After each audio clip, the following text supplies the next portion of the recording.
And welcome back to Inside Workforce Development, sponsored this week by the Tennessee Department of Correction. And we are talking jobs within the Department of Correction. We've already spoken with Allison Rangard. Vanessa Moore joins us now. She is the Director of Quality Assurance for the department. And thank you very much for joining us today. Thank you for having me. Let's talk about programs within the department to cut down on recidivism, to keep people, once they leave that prison, not to come back.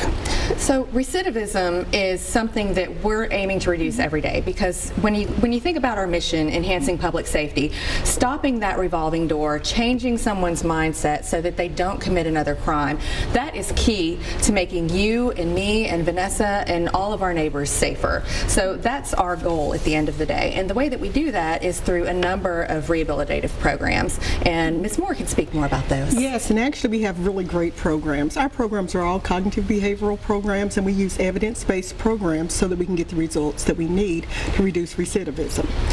We look for programs that not only are evidence-based, so that they actually have a success rate and they show promise in reducing the recidivism. Higher education is one thing we do. Coming up this fall, we're going to have a graduating class at Turney Center that they're actually going to walk away with an associate's degree from Nashville State Community College. Yes, yes, and it's actually right. On education, we know that if we offer educational programs, educational and vocational, this would actually decrease people who will return into our custody. Tell me a little bit about making that happen. Though you need the people, you need those boots on the ground. Is it hard to find good quality people that want to come into the prison system and teach and to do these activities that are going to actually help the inmates and kind of turn that key? I don't know if I would say that it is hard exactly. I would say that sometimes it could be a challenge, and it's a challenge is because we are one of the best kept secrets within the state of Tennessee working for us. I think people have a presumption on what prisons are or institutions, when actually they are really a great place to work and to actually grow and to learn. And there are a lot of success stories that come out of those prisons and all the hard work that the staff puts in.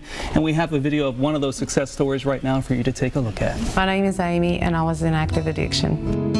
I went from diet pills to cocaine to crack, and I did a few pills in between. Well, then the bath salts came out, and I hit that, and then the bath salts got gone, so then I wanted to do meth, and I got on meth really bad. You know, my addiction took me to a very dark place. The day came that I did get caught. I'll never forget that day. They called the DCS to come and get my kids. After that, the judge, you know, he gave me DRC. When I first started the program, I would come in here and pass drug screens by the skin of my teeth. Then somewhere, something clicks along the way. When she drug tested me, she said, "Look at that line, how pink it is." You know, it's kind of in a roundabout way told me, "I know what you've been doing. I know you're struggling." She looked at me and she said, "How bad do you want this, Amy?" I use that a lot now, and whenever there's something that I think is impossible or something's not going my way, her face is so vivid in that phrase, "How bad do you want this?" And you think they don't care, it's just a job to them. But, you know, coming to DRC and learning the things that I've learned and seeing the things that I've seen, they care. If you're honest with them, they're going to do everything they can to help you. The DRC has given me hope. It has made me realize that I am better than what I was given myself. It's a really good feeling to know that you can come into a place that's tied in with the justice system, knowing that, you know, they do want to help you and they support you. If you're new to the DRC, be honest with them. If you're struggling, tell them. Tell them from day one, and they will help you. My name is Amy. I am a grandmother, a mother, a sister, a friend, a recovering addict. I am a DRC graduate. And you can see just how important those programs are and how they really can change people's lives. Yes, they can. Tell me about the rehabilitative services. Is that something you find in each and every prison, or do certain prisons specialize in that? How does that work? We offer... Oh, it's in every prison and every community supervision office statewide. There are educational, cognitive behavioral, and rehabilitative services, be it substance use, thinking for a change, victim impact, things like that, available statewide to all of our offenders. Yes. Is it something that they are required to take, or is it something that is really they have to opt into it and want to do it? In some cases it can be required, but the bottom line is you have to want it. And what we've seen, and Ms. Moore can speak more to it, is that when offenders get into these programs and they really start to work them, that's when it really takes off and you start to see that success and that mindset change. And there's nothing more rewarding to see that switch come on, that light switch come on, when they really realize that they've got it. They have the opportunity to learn it. One thing that we try to actually instill in our offenders is that they have to be responsible for their own learning, their own change, and bringing change about on themselves. And that's part of that accountability piece, because security and rehabilitation go hand in hand, but it also teaches self-discipline and accountability. And the rehabilitative services really do make such a big difference, and we went into one of your facilities to take a look at exactly what they do and how it works. We look at gender specific, we can break that down and see the female needs, again, their pathways, what brings them in, what do they need to stay out, what rehabilitative services and aftercare services do they need.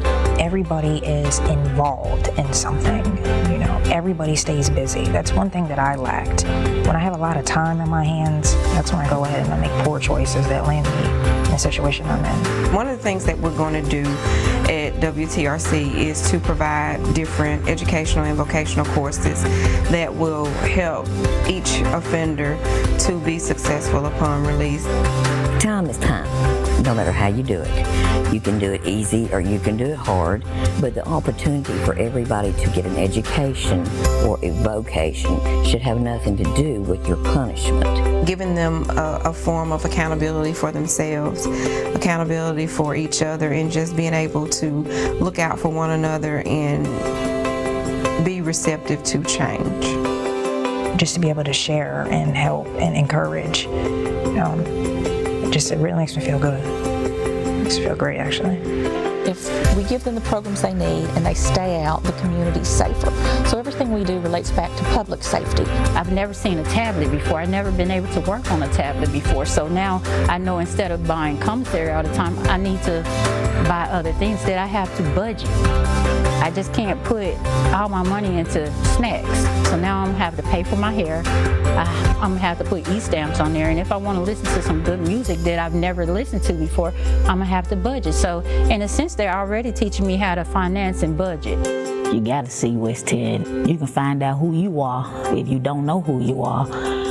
I wouldn't recommend nobody get convicted to come here, but if you had to in Tennessee, this is a place where you can change and be better and re-enter back into society. And that right there shows you the difference you can make by working at the Tennessee Department of Correction. Well, coming up on Inside Workforce Development, we'll tell you how you can get your foot in the door and make your way towards one of those careers with the department. We'll be right back.